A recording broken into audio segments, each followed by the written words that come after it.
Hi all. Thank you for joining us today for this discussion.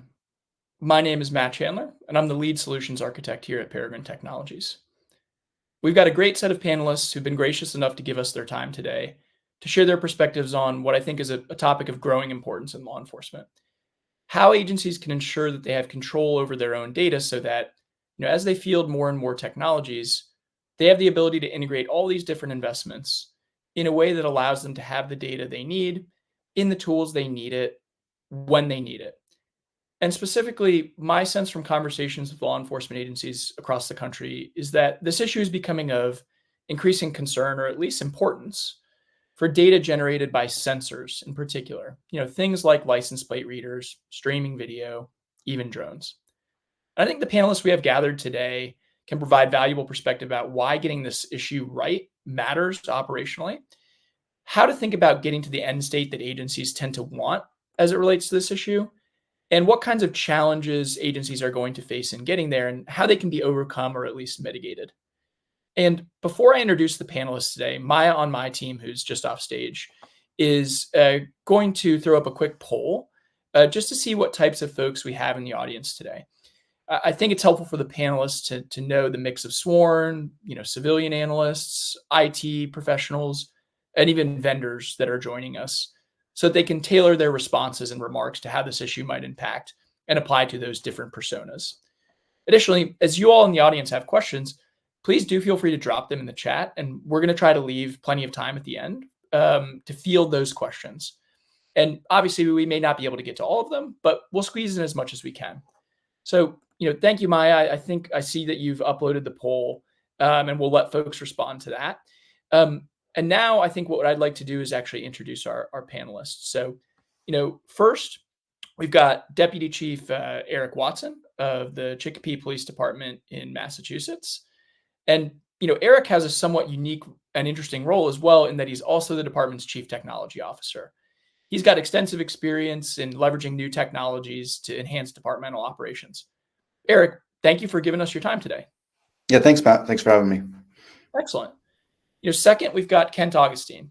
Kent is the current CIO of the New Mexico Department of Public Safety, a position he's held since 2020. And prior to that, he worked at the New Mexico Department of Health and had a lengthy career in the private sector at a software development firm.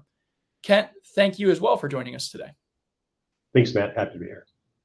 And third, we've got Oscar Nunez from Insight LPR, a provider of LPR technology to the U.S. law enforcement community.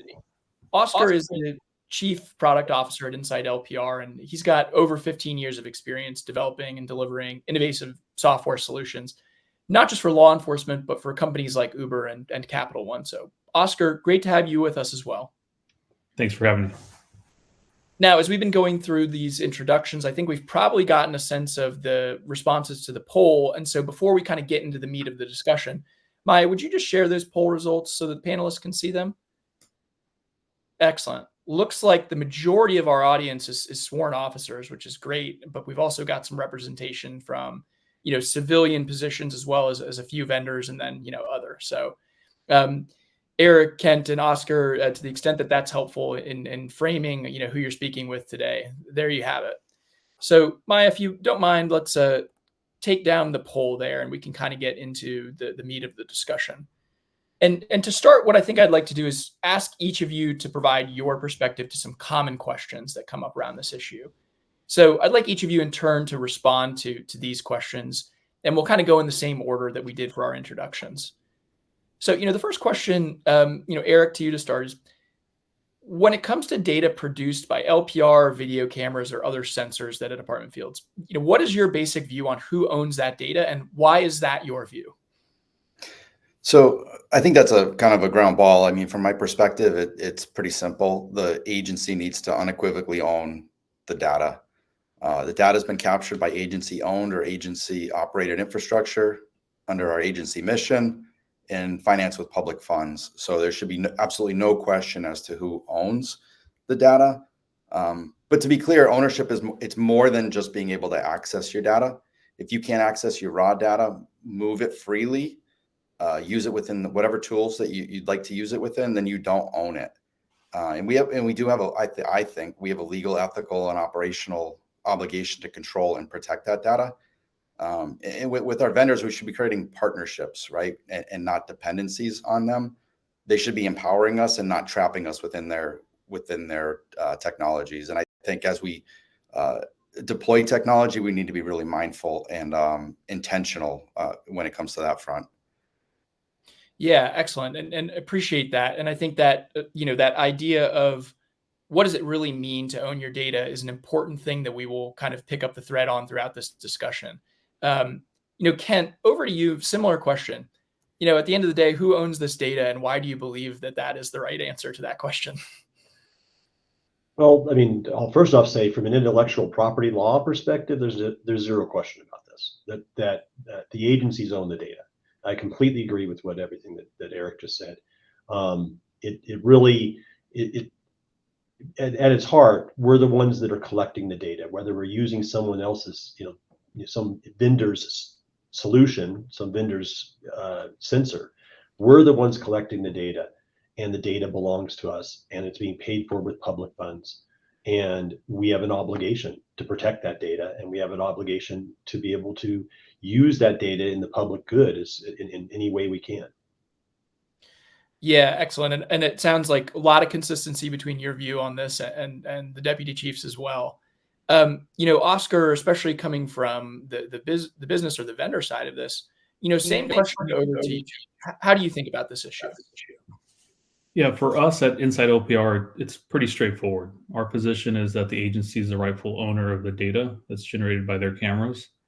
And our role as a vendor is to provide tools, infrastructure that makes data collection, data management, analytics impactful to our customers. But really, like Eric and Kent said, the data truly belongs to the agency. But more importantly is, the question, I think the underlying question is, how can they actually use that data and put it to work? Yeah, excellent. And I think, one of the interesting parts that, Eric, actually you alluded to is like, that question's a ground ball. It's a slow pitch up the middle, Matt. And the reason I thought I'd ask it is because then, the second question that I'd love each of you to respond to, which is, you've made it pretty clear that you believe the agencies own the data. And in my view, it's kind of like the real challenge is despite that clarity, and I think probably something that agencies would universally agree with you all on, why do you think that in practice, agencies getting full control and ownership of their data often ends up being like a little bit more of a battle than you would otherwise think, given the level of clarity that you each spoke to? So Eric, go ahead and respond to your perspective on that, if you don't mind. Yeah, I think the short answer on that is that the contracts are written in ways that kind of obscure reality. They increase profit and give vendors long-term leverage over us. So you'll see in contracts, they'll try to use vague language around access and license. It may sound generous in the beginning, but ultimately they're going to retain control right within your contract. So that's definitely the first place that we need to start looking. And a lot of times legal counsel and procurement staff, they don't really understand the nuance if they even get involved at all. And then on top of that, they don't really understand the technical implications and the risks surrounding the issue. And I think that's why we end up in a situation where asserting our rights becomes a fight because it's just tactically profitable for the vendors. Yeah, and I think there's a thread of that we will return to in some other parts of the discussion, which is knowing that those are some hurdles. What are the things to look out for and work through? So we'll return to that, but I think that's an interesting answer. And Kent, I'll kick it over to you to provide your perspective on the same question to start. Why, given that it seems very clear in your mind that you all own this type of data and should be able to use it in the manner you want, why does this end up being less clear than that in practice? Matt, I would say that this has been a problem that's existed for a long time, and not just in the law enforcement community. I remember back in the 90s, this was a problem that we saw in other industries. And it's typically happens when you have some entrenched players in an industry that's expanding. The entrenched vendors are trying to keep competition out. And the easiest way to keep competition out is preventing them from taking their data and moving it around or getting another use out of the data. They're trying to and I hate to say it this way, but they're trying to prevent innovation because the entrenched players have a vested interest in not having newer, innovative vendors coming into the marketplace. And so it is, like I said, it's something that's not new. I think we're in a point in the law enforcement and criminal justice community right now where we're expanding technology use so fast that we are ripe for this kind of behavior of vendors. It's common because the established vendors do not want competition coming in from other vendors, and they don't want their customers going to another even established vendor. So I think that's really at its heart where the problem is coming from. Yeah, no, thank you for that perspective. And I think a piece of your answer that we will return to as well is, you raised the question of how this might prevent innovation. I think it's really important as we go through this discussion to center this always on, what is the operational impact of these limitations or challenges? And so we will return to that. And thank you for that answer. I mean, Oscar, over to you. I mean, especially hearing the comments from Eric and Kent. I think one of the reasons we're having this panel today is because there's a lot of, I think, pain and fear on the law enforcement side of the implications here. I'd love to hear your response of why you think in practice sometimes these issues around data ownership can get tricky once vendors are on contract with an agency. Yeah, thanks, Matt. So, I mean, I think that it's fair to acknowledge that there are some real world factors in practice that make this a little bit cumbersome, right? So, like, there's technical limitation, proprietary formats, integration challenges, cost that create friction points, especially when an agency is asking 2 to 3 or 4 vendors to get in a room together and collaborate and work nice together, right? But I think the reality is the reason we're having this conversation is, and I think Kent and Eric already touched on it, is really there's a deeper issue here that's, I think, starting to become more and more obvious to folks. So agencies are finding themselves, vertically integrated to the point where they're in a vendor lock-in state. And sometimes that was a decision that was made intentionally, and sometimes they just looked up and they realized, oh man, I'm entrenched, I'm stuck, right? And that's, I think, why we're here having this conversation. And I'll relate vendor lock-in to quicksand. It looks like a short path, it looks like an easy way to go, but it's hard to detect, and oftentimes it's extremely hard to get out of it if you didn't go into it with a plan. So I think I know we're going to get into this a little bit more later, but if you walk into a vendor relationship with a plan and a clear understanding of what you're getting, what you're not getting, and what your options are, even your exit options are, I think that is what's going to position you to be successful. Yeah, I appreciate that. And to your point, I think we will, return to that in some of the later questions around, okay, great. What are the specifics that people need to be thinking about and looking out for so that whether you're walking on solid ground, or to borrow your metaphor, your analogy, you're walking on quicksand. For the last of the kind of common questions to set the framing, I think then one of the things that I have seen personally with issues like this that have a technical component to it is that, we throw around terms like APIs and other technical jargon. And for a lot of agencies, sometimes the so what of all of this can start to feel a little bit abstract. And I think it's really important to ground this issue back into the operational and practical day-to-day activities of agencies. So, Eric, again, starting with you, what would you say are the practical and operational impacts that agencies are going to face when they don't have full ownership and control of their data, or vice versa? What does it look like when they do? Help us understand your perspective on, practically speaking, for an officer, why should this matter to you? Yeah, I think in not necessarily categorizing the impacts as abstract, and there's a whole laundry list of concrete, practical, and operational impacts that this causes. One is investigative delays, right? So if you need vendor support to pull bulk data or historical information, time-sensitive leads can certainly stall. And the same holds true with having to search multiple databases when it comes to interoperability issues. And that just creates wasted time when there isn't any to spare. It can stall or make it nearly impossible to pivot to better solutions. You end up essentially handcuffed to your vendor, even if technology lags or your needs change, right? The integration of systems is huge. Breaking down or even bridging silos, it can be difficult, if not impossible, with truly open APIs and full data control, and vendors that will actually work within those APIs to make it happen. And there's even some issues of public records compliance and courtroom presentation when vendors hold back access to metadata or full resolution evidence, right? So we're supposed to be the guardians of that information, and it's not even in our hands or easily available to us. That can roll into public trust risks, right? So if we can't audit, manage, or export our own data, how do we ensure the public that we're employing the right privacy protections to that data?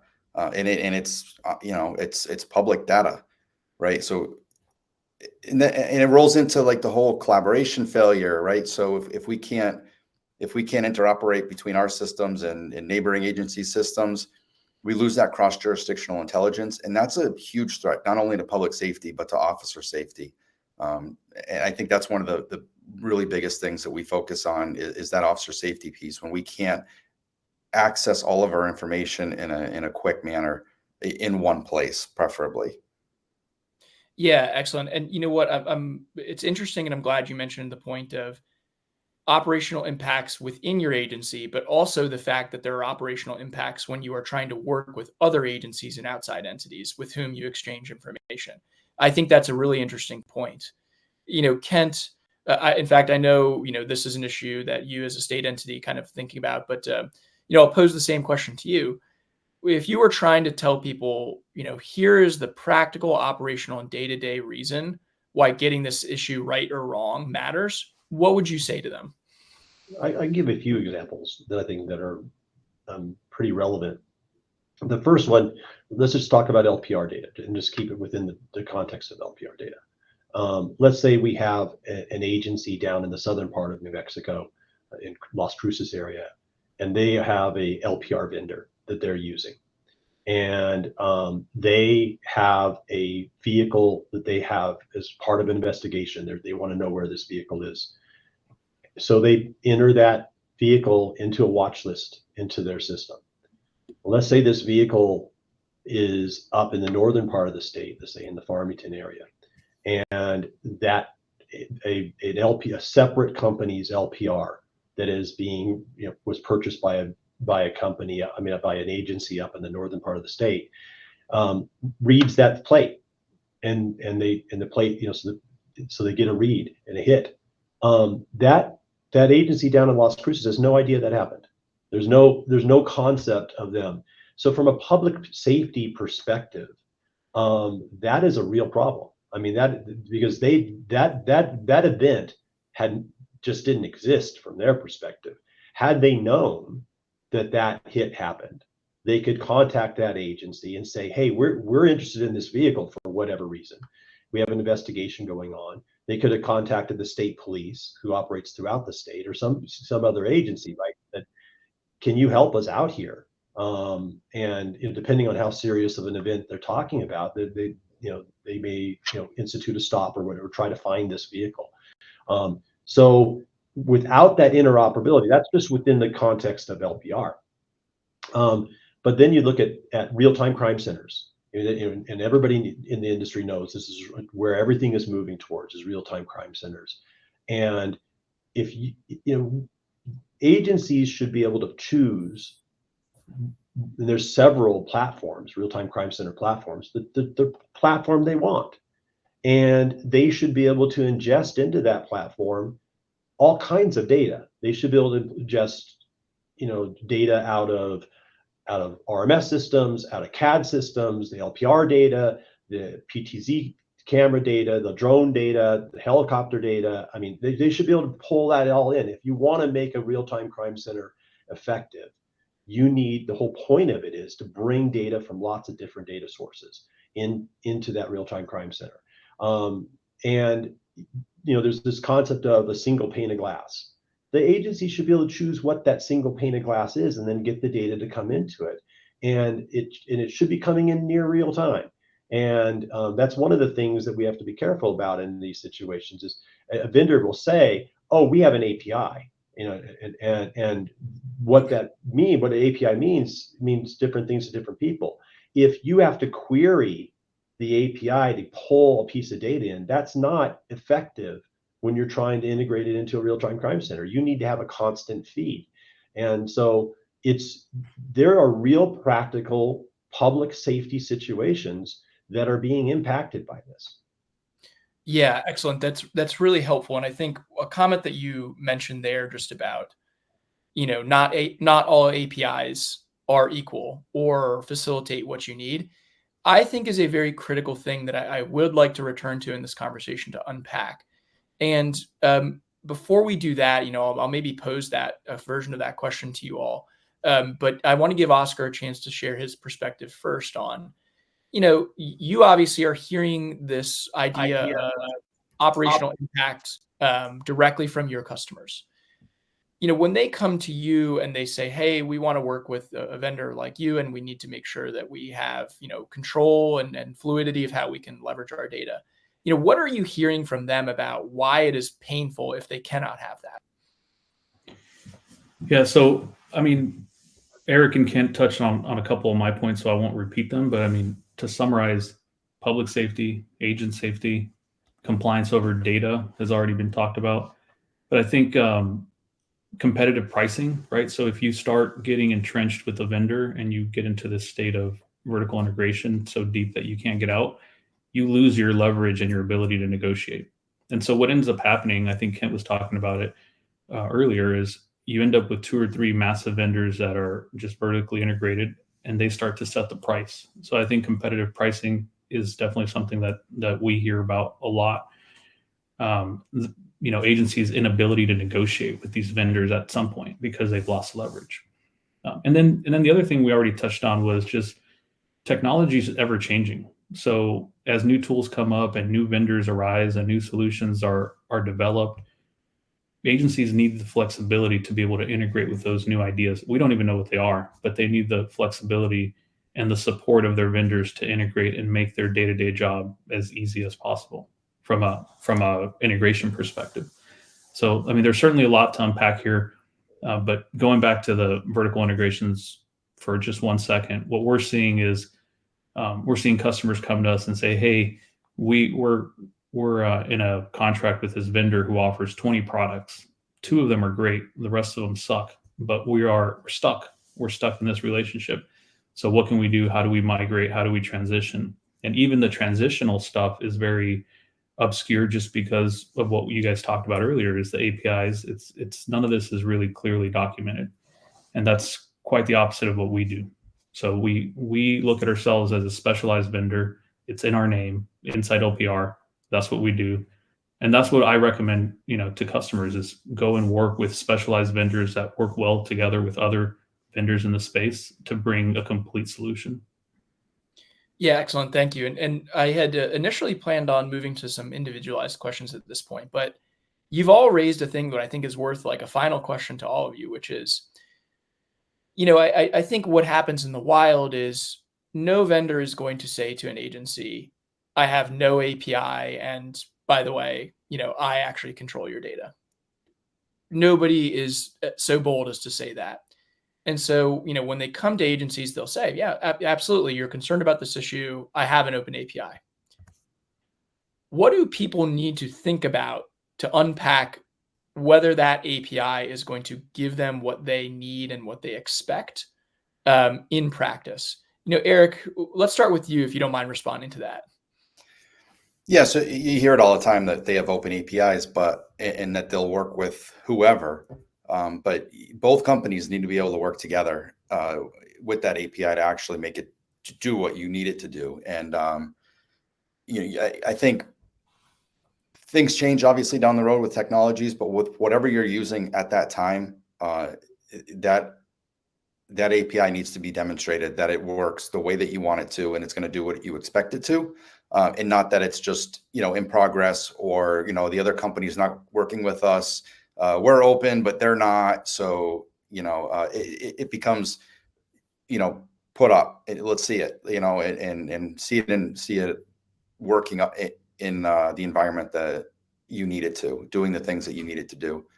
I think that's one of the big things, because you hear it all the time, and it really doesn't mean anything if the APIs don't do what you need them to do.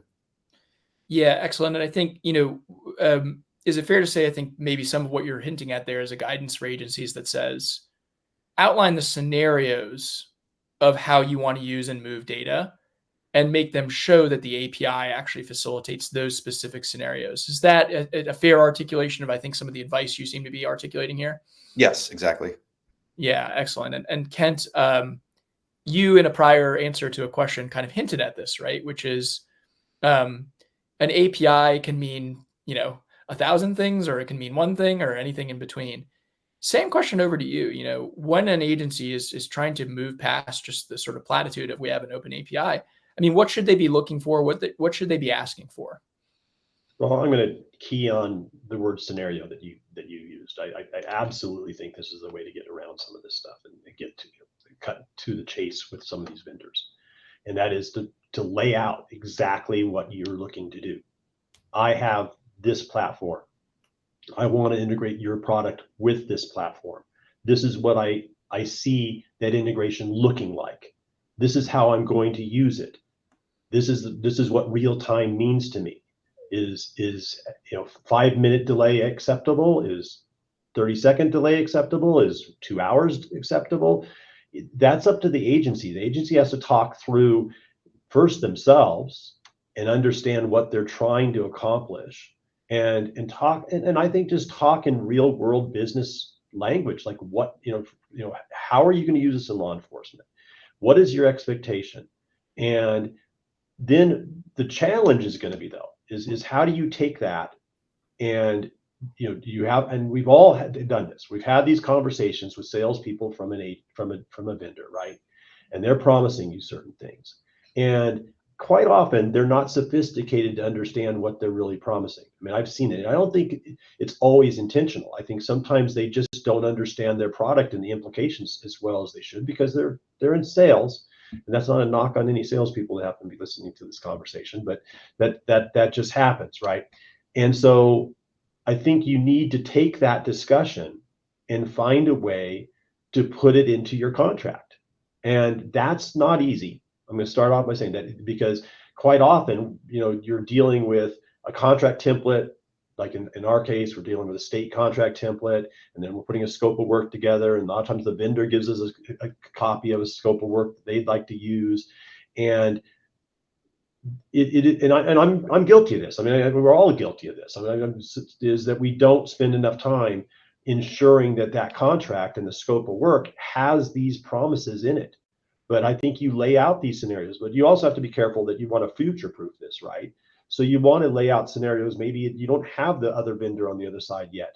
You're working on a whole solution. And I know, and Matt, you're well aware of some of the stuff that we're doing in New Mexico with our intelligence-led policing project. We're bringing a whole bunch of vendors together from a whole bunch of agencies, and we're going to be bringing agencies on that we don't even know what the vendor is yet, right? But we're trying to build something to where we have data moving, into a data lake that's coming from a variety of different things, putting tools on top of it. We want to have the freedom to put a tool that we don't even know exists yet. Maybe it doesn't exist yet, but 2 years from now it gets invented. And we need to lay those things out, and ensure that the vendor is going to work with us, and not just take their API, so to speak, as something that's canned, but say, this is the way we expect this system that we're purchasing from you to interact with all of our other systems, whether we own that system yet or not. Yeah, that's super helpful. And I think actually provides a good, segue into, posing this question to you, Oscar. I mean, same thing, right? It's when you get into these discussions with agencies, how do you go beyond the level of, yes, we have an API, to, yes or no, our API will allow you to support X, Y, and Z. And then also from the vendor angle, what can be tough is, future proofing the API against needs that can't be articulated in the moment, presents some challenges on the industry side. So I'd love to hear your reaction to what you think is the right way for agencies and a vendor like yourself to engage on this, to make sure that, when people say I have an open API and then they get into practice, it's not different than what people expected. Yeah, no, great question. I mean, I think for our existing customers, it's pretty easy. They already benefit from that, right? So we have a very open integration for any of our customers who decide to subscribe to it, right? Whether you want to work in, there's various. We talk about real-time crime center platforms. We talk about competitor LPR platforms. We have a very robust integration option for our customers. And so for those folks, it's quite simple. There's not a whole lot that we have to, convince them of. It's more times than not, it's the new customers that are, kicking the tires or checking out what else is out there. Customers, agencies who are frustrated with the status quo. Those are the folks that we're having to educate a little more and answer those tougher questions to. And so we actually guide them through, hey, these are the questions that you should be asking us and anybody else, right? And I think scenarios is a really good one. We don't have scenarios right now, but what we have to do, or what we do now, is we show them a sample of, which is essentially, I guess, a scenario, but we show them a sample of, hey, this is the data that flows out. It's pretty black and white. You can have all scans go out. You can have hits go out. It's really up to you to decide and configure. So we keep it as simple as possible. And so that's the scenario that I guess we're in. But I think the thing that I would encourage agencies to do is don't accept the status quo, right? We hear about this problem, we hear about this issue, but I think oftentimes people just feel stuck. So whether you're vetting a new vendor, ask them the difficult questions, how easily can I integrate my data outside of your system? What happens to my data if I change vendors? Are there proprietary barriers or restrictions that limit my control? Ask them the tough questions up front. And that's if you're vetting someone. But if you're not, and if you're currently in a relationship with someone and you want to stay there, that's fine. But I would ask them the same questions, and I would get a very, very deep understanding of what you have control over and what you don't have control over, so that it can guide your decision. But I guess my 2 cents on that is ask the questions and don't wait around until it becomes a problem. Yeah, excellent. Thank you. And, let's move over to some of the more individualized questions here, because I think each of you brings a somewhat unique perspective and history based on this issue with what your agency has done. And again, of course, you, Oscar, as a vendor operating in the space. And, we can use this as a springboard for discussion. If you hear another panelist, say something that you want to respond to, let me know and we can do that. But, first, Eric, to you, I believe from our discussions, your agency has taken a pretty unique approach to fielding your own LPR and camera technology, one in which you've kind of developed a lot of the kit, so to speak, yourself, and the fielding model in what one might call an in-house manner. Tell us more about what led you to take that approach, the trade-offs, I think, that were involved in that approach, and, how issues of control and ownership of data factored into and informed what you did there. Yeah, so when we were looking for an LPR vendor, we wanted to be able to deploy in a variety of different ways, which isn't all that common amongst some of the LPR vendors, and none that really kind of checked all of our boxes so much, so we ended up choosing a vendor that let us deploy in several different ways, while still retaining ownership of our data. And so for us, we had several models that we wanted to use. We wanted to stream over cellular and process on premises. We wanted to bridge through our VMS into our on-prem LPR servers. And then we also wanted to be able to do edge processing when it worked best for us. And to do that, we ended up building our own basic LPR box, with our processing and communications on board. No one really had what we were looking for, and we were able to develop a product that was basically less expensive and more capable than most of what we had tried on the market. And the good thing about having all the different deployment models that we had, we were still able to share externally through an actual true open API that lets all of our reads go wherever we want them to, not just hits. And the thing is it really shouldn't be that hard from my perspective to find vendors to work with. I think they get a little too focused on one deployment model, and it just makes it difficult. So I think the trade-off really was putting the extra work in on our side to get the product that we wanted, and so that was really the trade-off was the labor that was involved on our side to get everything to work together for our particular deployment model. Yeah, and I think, by the way, the reason I asked it that way is I think understanding the trade-off of going with a model like that versus a managed service, it is important for the agencies to understand those trade-offs. And you said something there that I think actually is another good segue for Kent. You mentioned the ability to share the data external to your agency freely. Mhm. And Kent, I think you coming from a state level entity where data sharing and regional collaboration are paramount and sort of almost baked into your prescribed mission. What are some of the approaches you have implemented or you're considering to ensure that agencies in New Mexico have the kind of control and ownership of their data that is required to facilitate that collaboration and sharing?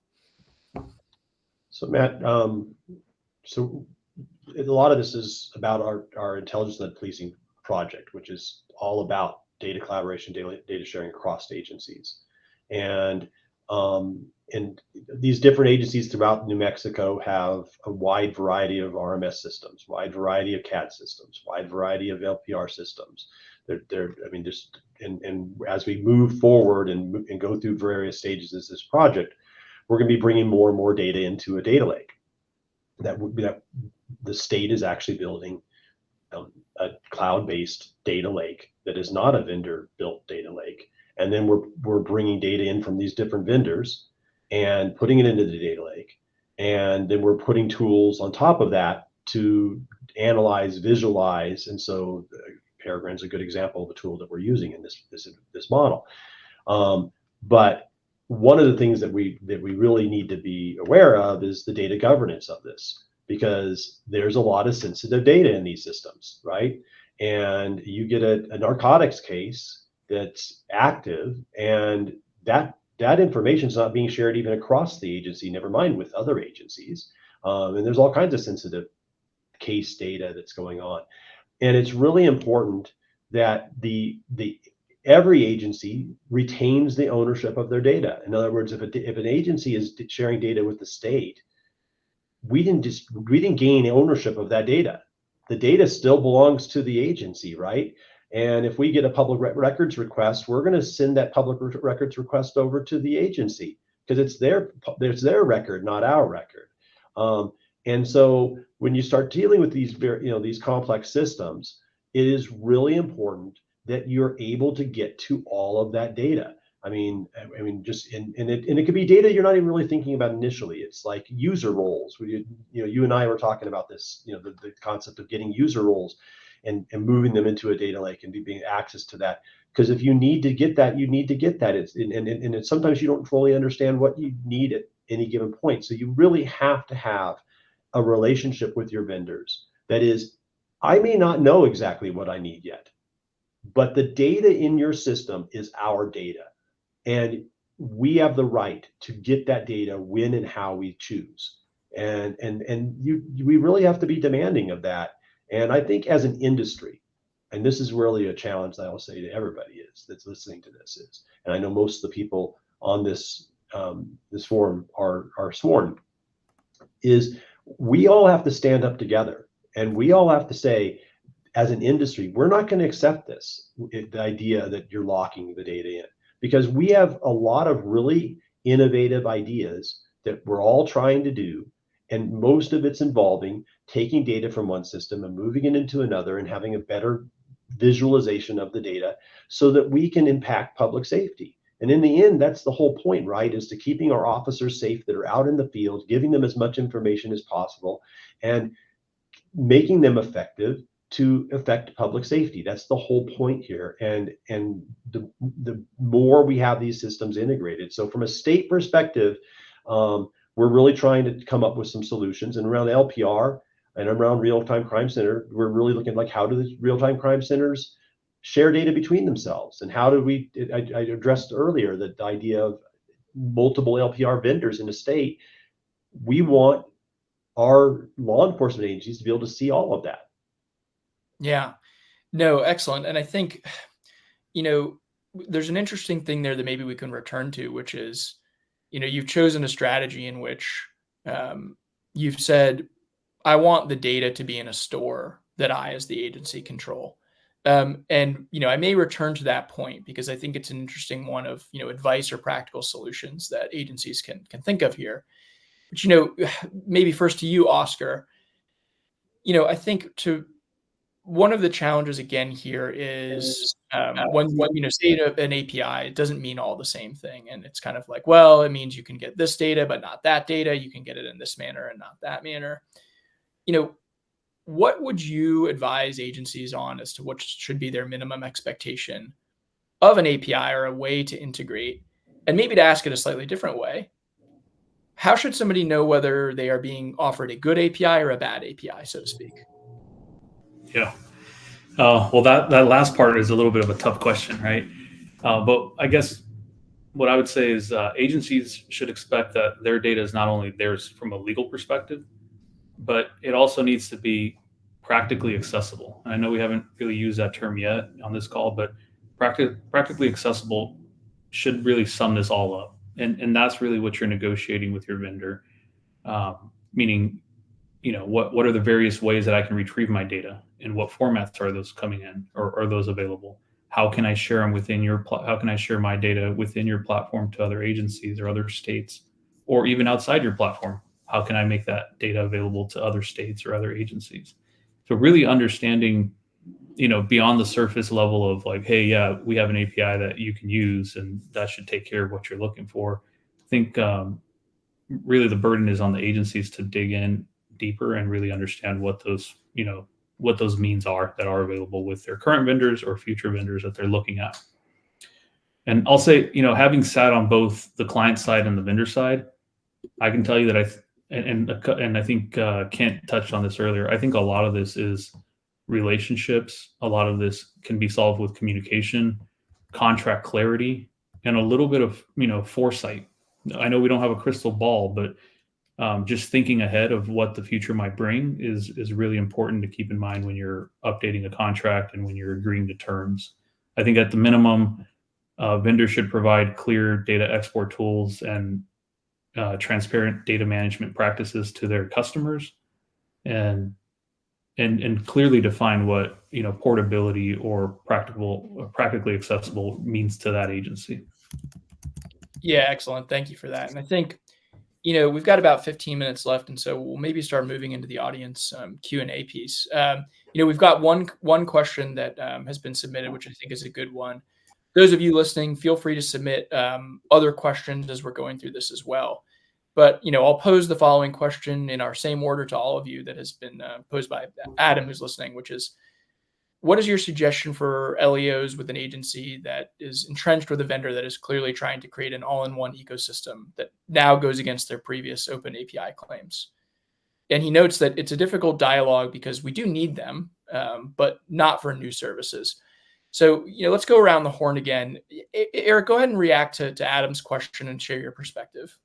Yeah, I mean, that's unfortunately the kind of the problem everybody's hoping not to get into, right? And I guess you can either hold them to the fire, right, and try to make them do what you need done, or maybe it's just time to move on, right? So it is a tough situation. They provide the service probably provides most of what you need, with a few remaining things, right? And if you can't get them all in, either you need to work with them and let them know you're willing to move on, or just move on. I mean, it is a difficult situation. I made it sound simple, but it's not. It's a really tough one. And to that, actually, I mean, to extend the question a little bit there, DC, I think if I'm in the position of an agency, to your point, there are switching costs and barriers to doing this, and they can be painful. And I imagine what occurs to somebody is the benefit of switching, in the long run, going to clearly outweigh the pain that I'm going to incur switching in the near term. How would you kind of think about that question or respond to it?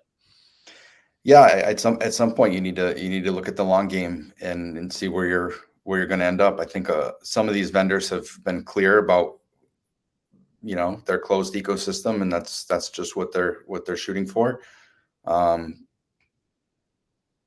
Yeah, I mean, it's what was the last part of your question there? I lost track. Yeah, just whether or not you have a perspective on sharing, to agencies. Yes, there's a short-term pain or burden in switching, but in the long run, incurring that burden is still worth it because of the following. I'd love your perspective on that. Yeah, it very well could be, but like you said, you run into issues of like subscription overlap.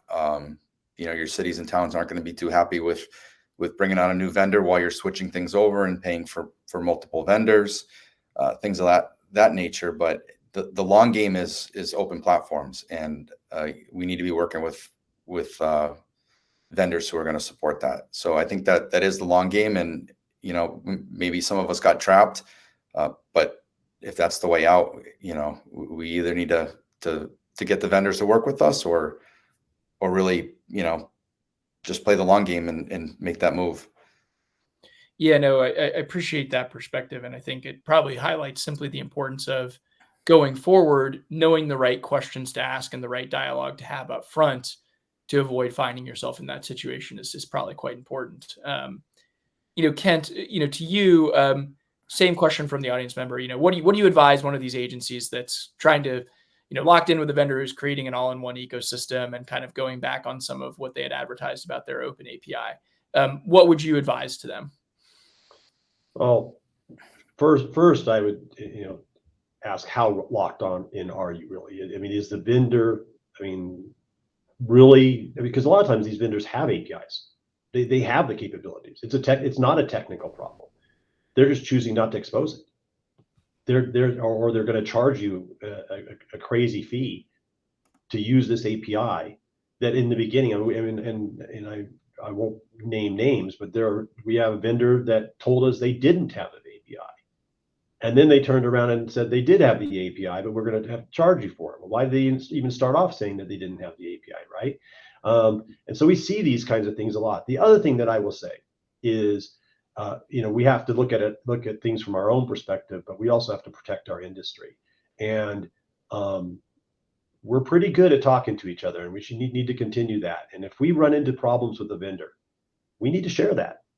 And we need to tell our vendor we're going to share that. And that sometimes is a lot of leverage. It's amazing how much leverage we can have when we say, this is not acceptable, and we fell into this trap, but we're going to make sure that our sister agencies and anybody that we talk to, and when we go to IACP and we do these different settings, that we are going to tell this story. And that gets the attention of a vendor. It does, because they don't want that. And in the end, they're in this to make money. We all know that, and that's fine. I have zero problem with a vendor making money. That's really why they're in business, and I want them to be. That's because I want them to be successful. But at the same time, I think that's one of the most powerful tools we have, and is leveraging the fact that we're willing to go and tell others that this is what our vendors telling us this, and you don't want to have this situation. And if you're making decisions as to which vendor you're choosing, you need to consider this as in your decision-making process. I think that's one of the things that we have, the cards that we hold. Yeah, I appreciate that. And I mean, Oscar, over to you before we go to maybe a final audience question. What would you advise law enforcement agencies that are going through that? And I think in particular, from your perspective, this is where you get into issues of separating out the hardware and the sensors that create data from other vertically integrated pieces that you've spoken about before. What advice would you give an agency that is going through the type of situation that the questioner asked? Yeah, I mean, I guess as a vendor, I'll say not all vendors are the same, right? So I would definitely encourage you to exhaust all options with your current vendor. That's obviously the clearest path to success, since you're already doing business with them and everything's already working except for this one thing. So, but I understand that there's some vendors that you're just not going to move or change their minds on. So if you've exhausted all your options from a relationship perspective and a contractual perspective, I think what I encourage folks to do, and we talk to folks all the time, diversification. You don't have to rip the Band-Aid all at once. You don't have to, try to climb this steep hill all at once on your own. Just start diversifying. You're going to put cameras out. If we're going to stay on the LPR topic, you're going to deploy new LPR cameras. So pick another vendor for the next few cameras. And yeah, it's not ideal, and it's not as it creates some redundancy. Now you're searching in two platforms. But there's platforms out there like Peregrine that make it really easy to work with multiple vendors and multiple data sources. So I think that part of the problem is solved for now. So I think the biggest thing I would encourage LEs out there to do is take action and don't accept the no's. Eric touched on it, and he said, look, we're in control. We have the power, and that's true. It's just a matter of taking action. Yeah, excellent. And I think, for the final audience question that we'll take here before, moving to some closing comments, this particular question, is about, particular companies and whatnot. I think from my perspective, I'll not necessarily address that specific part of the question. But I do think it's, good to see the transparency of the questions people are asking. I think then the part of that question, maybe, you as the audience or the panelists can feel free to respond to that question directly. The one part that I would like you each to respond to, at least at a minimum, of knowing that there isn't, strictly speaking, magic verbiage that somebody has been able to offer to a particular vendor. What things have you found work in your dialogues with them, even if it's, it made progress versus solving the issue 100%? What have you been able to do specifically that has gotten vendors to change their stance on the type of API and the openness that they're offering you? I don't know. You want to go, Kent, on that one? I don't know. Yeah, Kent, please feel free. Sure. But what I will say is that closing down systems is a losing proposition from a profit perspective. The time will show that the direction this industry is moving, and it's been significant just in the last couple of years, how much we're moving towards openness and trying to get data systems integrated. If your approach as a vendor is to close off your system, to not allow people to get to that data, you're going to lose.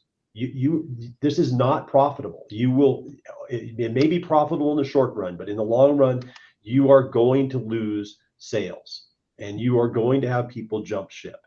And we have to be very, very clear to our vendors that is the way it's going to be. And shame on me for choosing you. And I mean, we need to use very clear language to our vendors and say, vendors don't like to hear that. I'm telling you right now, they do not want to hear that.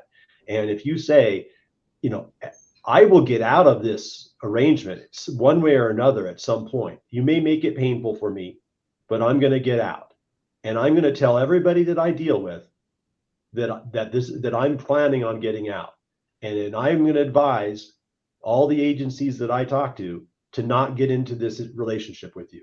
That's our power. That's where we have the power. If you start talking like that, it's amazing how much they'll turn around and start listening to you. And if they don't, and there are some vendors that will remain nameless that have shown so far that they're not willing to, then you start making decisions around it. And I think Oscar alluded that sometimes you have to gradually move off. Sometimes you have to bring in another vendor, and it is painful to kind of double dip there. But at some point you have to wean your way off. And but I say, tell them you're doing that. Don't hide it. Make it very clear. This is what I'm planning on doing because of your practices. Yeah. And Eric, any particular thoughts you'd want to offer on that question, or anything in response to Ken's perspective there? No, I think he's right on the mark on that. we have had those discussions with vendors as well, and they do get their attention. I can't say they're always going to get you where you need to go, but it's worth having that conversation. They do not want any bad press out there, or I say bad press, but like Kent said, I mean, we talk amongst ourselves, and it spreads quickly amongst some of the technology people in the industry, and it definitely spreads around awful quick. Yeah. And Oscar, I'm going to perhaps grant you a stay from having to answer this particular question, because I think it would put you in a slightly tricky position. So, we've got about 4 minutes left, and there are some other comments and questions. Unfortunately, I don't know that we'll be able to time to get to them, but I'd like to close with a bit of more of an open-ended, framework back to you all around the horn, which is knowing what you know about this issue now. If you could go back in time and you are trying to buy or field or evaluate technologies, knowing what you know now, what do you wish you had known the first time that you encountered this issue that you could share with the audience members here? Eric, maybe start with you. Yeah, I think it's asking the hard questions early. Data ownership, what that actually looks like, when it comes to logs, metadata, everything. Can you extract the data? Can you prove it? What happens when we switch vendors? Like Ken said, talk to your peers, and they've got stories about their vendors that you need to hear. And insist on those open APIs, and be real careful of open APIs that are in progress, or it could mean anything from the API is finished, or they're thinking about it, or that it's been requested. So there's a lot in there.